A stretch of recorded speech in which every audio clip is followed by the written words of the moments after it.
কেউ ভালোবাসুক বা না বাসুক, প্রজাপতি থেকেই আমাকে ভালোবেসেছে। অনেক সুন্দর একটি প্রজাপতি। নাইস না? প্রজাপতির ভালোবাসায় আমি মুগ্ধ হয়ে গেছি আজ। তাকে ছেড়ে দেওয়া উচিত।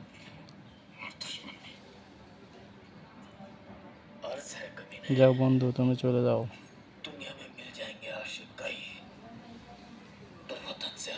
দূরে গিয়ে মনে করো, উড়ে চলে যাও, ধীরে ধীরে উড়ে যাও।